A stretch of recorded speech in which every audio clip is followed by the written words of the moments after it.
Peace, peace, peace, peace, peace. Happy Monday, folks. You tuned in once again, episode number 3 of Thanks for the House with AO. I'm your host, AO, right here on the Ringside Club channel at this point. For starters, thank you for tuning in. Peace to the guys, peace to Boog, peace to Chad Law, of course, peace to Ron and Don. You catch the Ringside Club, the flagship show, every Thursday usually, but this is Thanksgiving week. So more than likely we'll be live, on Wednesday night right after AEW Dynamite. But tap in with us at theringsideclub.com. Appreciate y'all for tapping in with me tonight for this third episode. Everybody that tuned in and sent some kind words about last week's episode. This feels like a nice slot. Every Monday talk about whatever. Thanks for the house is basically about giving props. If you know anything about the terminology, thanks for the props was something that a lot of the guys would say to whomever was in the main event, who was popular and who was responsible for drawing the house, for bringing the fans, the paying public, the people that purchased tickets into the arena for whatever the event was, because that affects everybody's bottom line. So this podcast here is my little twist or my tweak on that. Well, I'm just talking about something in pro wrestling, could be from the week, could be historically, whatever, that I just want to give props to and in a way say thank you through this medium and through this show. Thanks for the house. But yeah, you tuned in. My name is AO. Before we go any further, let me let you know what today's show is going to be about. Very, very quick. For starters, number one, the 1993 Survivor Series, specifically one match that I think had a very big impact for the next few years of the then WWF. This is the 30-year anniversary, by the way, of the 1993 Survivor Series. So we'll talk a little bit about that, what that match was. I'll even run down some of the card. It's very interesting. I had that show on the other day, and a lot of stuff went down. But we'll talk a little bit about that. Plus, we are on. We have AEW Full Gear in the rear view. So there are two things that I want to highlight specifically from that show, and we'll jump into that. Plus, I got some exclusives I want to share with y'all. So, once again, thanks for the house right here on the Ringside Club. Let's get it popping. Peace to the gods, the Ringside Club pod. My name is A.O. Say you heard around the Don. Blame Boogie while you at it, blame Chad Law. K-Fabe is dead, break the fourth wall. Whatever style, whether it's lucha or strong style. Come through the venue, fly, burn the bar down. Back to the pad, chop it up for the par. Ringside Club, intro to the squad as the show starts.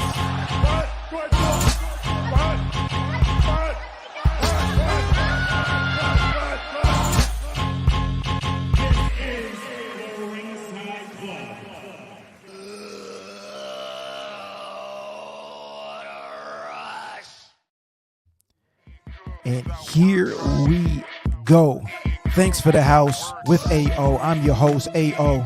You can find me everywhere at I am AO Baker. You tuned into the Ringside Club channel. So for starters, theringsideclub.com. All of the past episodes are on YouTube, plus all podcast platforms such as Spotify and Apple Podcasts. We're going to be live Wednesday night. This is Thanksgiving weekend. Happy holidays to you and yours, by the way. But we will be live Wednesday night. So a schedule change, and the next week we'll be back to our regularly scheduled day, which is Thursday night, somewhere between the hours of 9 and 10 o'clock. But Wednesday this week, right after AEW Dynamite, we'll be live. Myself, Ron and Don, Boog, Chad Law, the full Ringside Club. But today, thanks for the house with AO. What are we talking about? So for starters, like I mentioned in the intro, this is the 30th anniversary of the 1993 Survivor Series. And the reason I'm bringing that up, other than the obvious, 30 years is a nice round number and an anniversary. Let me pull this up. Look at this artwork, by the way.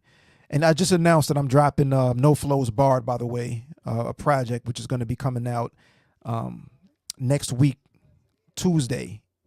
So the Tuesday following this year's Survivor Series. But I'm mentioning that because it borrowed from, obviously, from this artwork here. But 1993 Survivor Series was very, very interesting. For starters, I want to run down just some of the matches that were on this card. And then one match in particular that I thought was very interesting because of who was involved, the angle that happened, and how this played out over the next few years, the next, let's say, half decade in in WWF at the time, WWE now. But anyway, let's look at the card. For starters, we had looks like 5 televised matches. There was a dark match. It was Billy Gunn versus the Brooklyn Brawler, but that was a dark match. But I'm not going to go, hold for hold and match by match, but I just want to mention some of these matches. Like you had Team Razor Ramon, which was Razor Ramon, the 1-2-3 Kid, Marty Jannetty, and then Randy Savage, who I believe was a replacement for Mr. Perfect for whatever reason. I forget exactly why he was out. But they went up against the team Vadim Bomb, Diesel, IRS, and Rick Martel. Harvey Whippleman was in their corner. There was one title on the line for this event, and it was not a WWF championship. It was Smoky Mountain Wrestling. James E. Cornette, the Smoky Mountain Wrestling Tag Team Championship. So Jim Cornette was there. He was in the corner of the Heavenly Bodies. They took on the Rock and Roll Express, and the Heavenly Bodies took the W and the Tag Team Championships. There was a match, traditional Survivor Series match, the 4 Doinks, which I think I might have skipped through this. I don't even know if I made it this far in the card, but the Bushwhackers and Men on a Mission dressed up with Doink face paint and the clown hair and all that. They dressed up like Doink the Clown from the chin up or whatever. And they took on Bam Bam Bigelow, Bastion Booger, and the Head Shrinkers, with Luna Vachon in their corner and Afa in their corner. And then the main event was based on, that's what this cover was based on. It was a change, actually, in the main event. So it was the All-Americans. Right here you see Lex Luger, the Steiner brothers, and originally Tatanka. It turned out to be The Undertaker who stood in for Tatanka. And they took on the Foreign Fanatics, which was Crush, Quebecer, Jacques, one of the Quebecers. I'm not even going to butcher that man's name. Ludwig Borga and Yokozuna, with Jim Cornette again, Johnny Polo, and Mr. Fuji were all in their corner. So let's take a look at. So this was the both sides of the promo poster. We just talked about this match in particular. This is what one of the cassette tape covers looked like with the match rundown. I think this was in German, so that was pretty cool. Just to take a look at this. But you see right here, there was a change. The Undertaker is on the cover in place of Tatanka. So that was a change to the main event. But I mean, I just love this artwork. I really, really love this artwork. It was really, really, really creative. And although the card itself and the pay-per-view itself was not like amazing, I have to go back and watch this again. It was what it was for the time, but I mean, this artwork definitely stood the test of time. But the reason that I brought this up, again, other than it being a 30-year anniversary, was specifically for this incident here involving Owen Hart. It was the third match on the card. It was the Hart family: Bret Hart, Bruce Hart, Keith Hart, and Owen Hart, along with Stu Hart, their father. So you have 5 Harts, 5 heartbeats, right? Yeah, 5 Harts out there. And they took on Shawn Michaels, the Black Knight, the Blue Knight, and the Red Knight. I don't even remember who they were, but that was originally supposed to be Jerry the King Lawler, and these were people that stood in, or Shawn Michaels was a stand-in for Jerry Lawler. He had some off-the-court shenanigans go down, shall we say. Do your Googles and you can check out what that was all about. But so the Hart family went on to win the match. Shawn Michaels was the sole survivor from his team, or he was the last member of his team to be eliminated. And he had a hell of a performance, by the way. He wasn't pinned. He actually, took all of the offense from the Hart brothers, and the match only ended because Shawn Michaels pretty much had enough and walked out and got intentionally counted out. But he had a hell of a showing, kicked out of, all of the offense that was thrown his way. On the Hart side of things, though, Owen Hart was the only member of his team to be eliminated.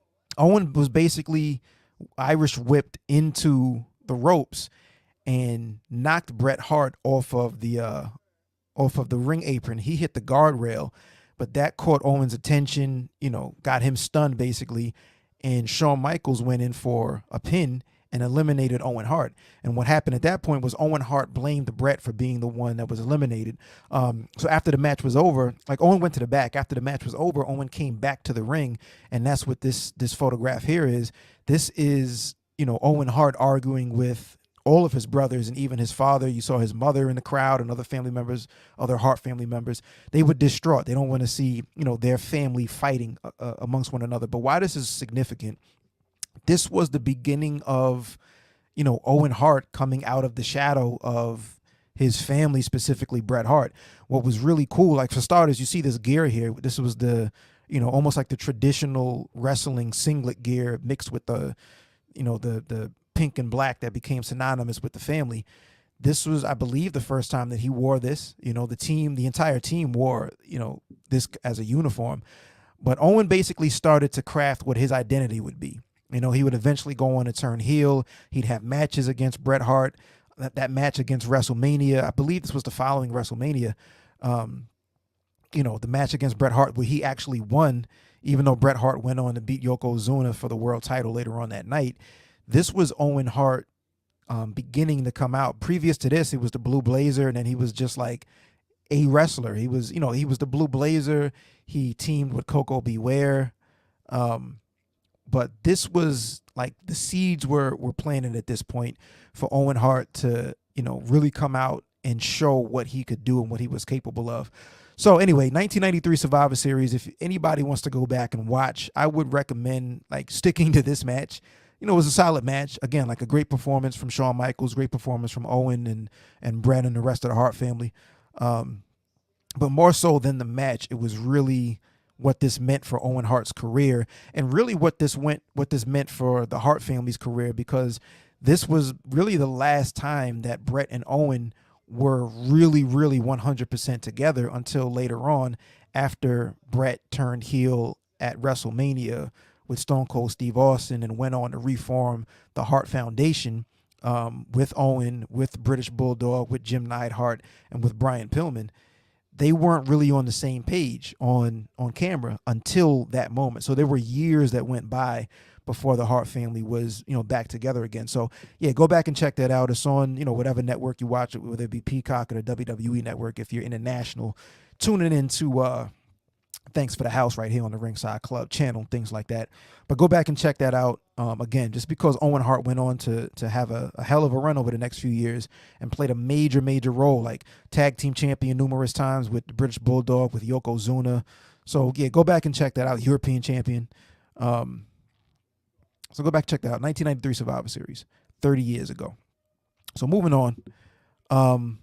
Will Ospreay is All Elite. So this is one of two things that I wanted to talk about related to AEW or Full Gear, which took place this past Saturday, this past weekend. Some really, really solid matches on this pay-per-view. There was a match that I'm going to mention a little bit later on. There were some things that I like and things that I didn't like, as I'm sure everybody can possibly, say the same thing. We may not agree on what match or what segment, but I think, there was some very high highs in my opinion. And I've purchased, along with Ron, we usually go half on the pay-per-views. I have every AEW pay-per-view since they started running, since the first one. All of my Bleacher Report account except for one, which I bought on my Verizon account for whatever reason. I don't even remember. But AEW pay-per-views never miss. You're always going to be able to see something special on an AEW pay-per-view. Again, like there are some that are better than others, obviously, but that's just the nature of the game. But in general, man, like it was a hell of a pay-per-view. So the big announcement that Tony Khan announced that he was going to announce on the pay-per-view was that there was going to be a brand new signing, one of the very best wrestlers in the world, and it turned out to be Will Ospreay. A lot of speculation. I think a lot of people thought that Mercedes Moné would have been the signing that was announced. And a lot of that had to do with Will Ospreay still being signed to New Japan. And he had made it public that his deal was not up until the beginning of 2024. So nobody was really expecting an announcement for a Will Ospreay signing, because we knew he's still under contract with New Japan for the next couple of months, few months. So this was a surprise from that standpoint. And I still think at some point we're going to see Mercedes Moné in the company. We saw, not on TV, so it doesn't count in canon, but we saw there was a Ring of Honor taping on Friday night, and Ronda Rousey is, doing some dates. I don't think she's signed. In fact, Tony Khan at the scrum after Full Gear did not say or said that she's not signed. She just wants to, do some matches, and we have an opportunity, and he'll have her as often as she wants to participate. But she'll be doing some Ring of Honor. But so it wasn't going to be Ronda Rousey, not Mercedes Moné. It's Will Ospreay, and Will Ospreay is the absolute best pro wrestler. He's the wrestler of the year in my book, and a lot of people's books as well. So I had this comment from the scrum, and then we'll talk about some opinions of mine on Will Ospreay signing with AEW. I've built up like a trust and a rapport with Tony. I feel I'm at my best over here, and I've enjoyed every time I've come over here, and right now this is just the best decision for me and my family. I'm not interrupting my kids' school, like my missus can see her parents. I get to be one of the best pro wrestlers that have ever done it, and I get to do it now on weekly TV, and I get to really test myself in these waters. Thank you. So that clip was a question. That question was asked by Denise Salcedo, by the way, and she asked him basically, what was the thought process? How did you basically get to the point that you decided to sign with All Elite Wrestling? And what stood out to me there is, all of the personal responsibilities and whatever he has to do as a real life man and a human being outside of professional wrestling. It works with what he wants to do within professional wrestling. And the opportunity to, like he said, be one of the very best, not in the world, not today, but one of the very best that have ever done it, but now on weekly television. Reason why I thought that was very significant, a lot of people thought there was a bidding war, or there was at least interest from WWE, obviously interest from TNA/Impact. But he decided ultimately, obviously, to sign with AEW. But the reason why I thought that quote was very, very significant is there's trust that he is still going to be able to wrestle the matches the way that he wants to wrestle his matches. And what made him one of the best in the world, regarded as one of the best in the world in the first place, is the creativity and the freedom that he has when he's in the ring, bell to bell. Obviously, the personality as well. I think he cuts a hell of a promo. He's very believable. You know what I mean? Anytime he talks, I'm paying attention. But specifically, what he's able to do without being overly produced, I would guess, bell to bell, is one of the reasons why I think why I'm very happy that he signed with AEW also. Again, like WWE does, they have a specific way that they want their matches to be wrestled. And I think where Will Ospreay is still at his peak of athleticism and the peak of his career right now, I think like the opportunity to still be free and creative is important, because it doesn't take away from what he brings to the table and what really makes Will Ospreay special in the first place.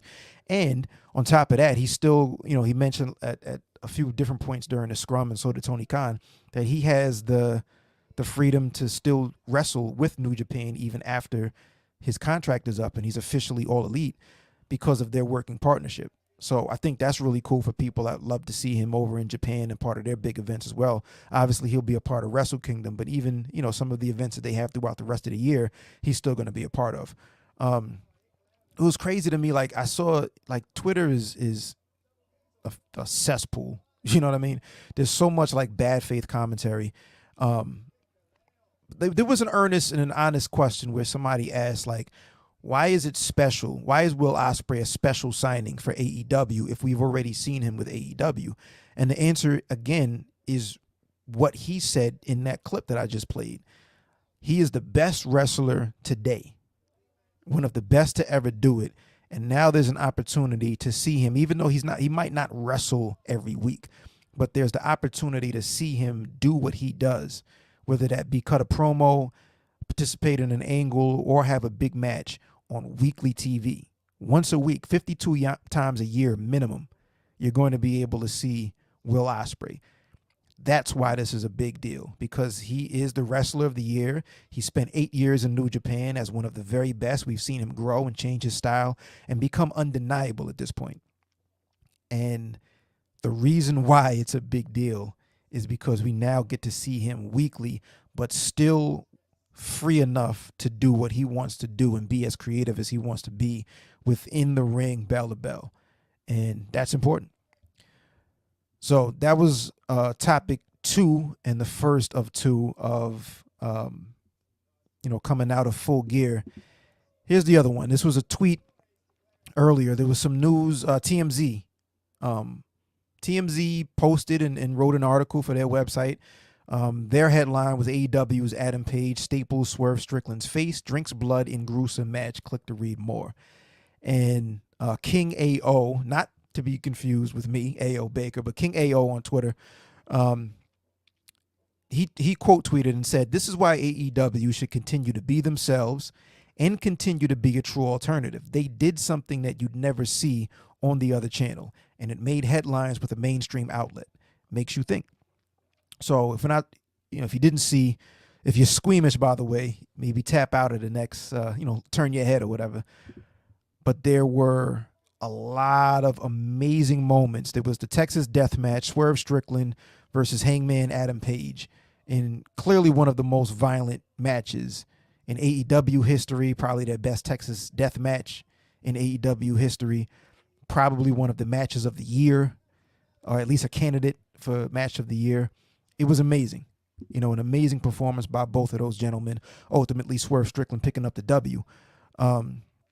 But the thing that I found really interesting about King AO's tweet here, and I agree wholeheartedly, like there's been, and I'm not going to, deep dive into this part of the conversation, but there's been an obvious tone shift and almost a tone split between the sports entertainment content that AEW produces and the more traditional pro wrestling sports-based type of content that AEW produces. More so than ever, there's like a divide, way more so than this time last year or at any other point in AEW's short history. But I agree wholeheartedly, and a lot of people agree and have said tweeted and said different things like this. You want to do what you do and have the mainstream find you and come to you versus going after the mainstream or chasing the mainstream attention, right? It goes back again into that whole, the casual fan. Like I work in advertising, for example, right? And there was some feedback on a project that I'm working on, just might have been last week, where there was something that was written for a billboard, some copy that I wrote for a billboard.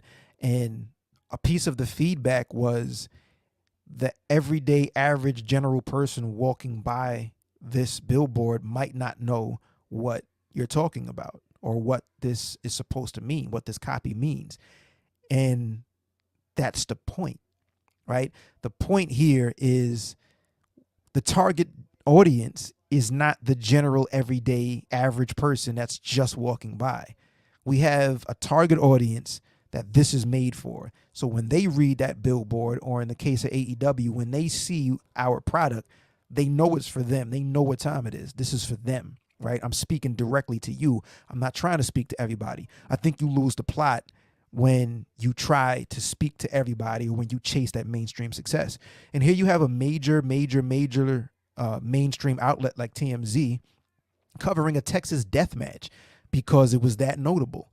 This is something that, CZW, for example, they're known for, bloody brawls and gruesome, death matches and things of that nature, hardcore matches, but they're not on mainstream television. They're not on, a top cable channel. Obviously, this wasn't on cable TV, but this was on Warner Brothers Discovery's Bleacher Report pay-per-view platform.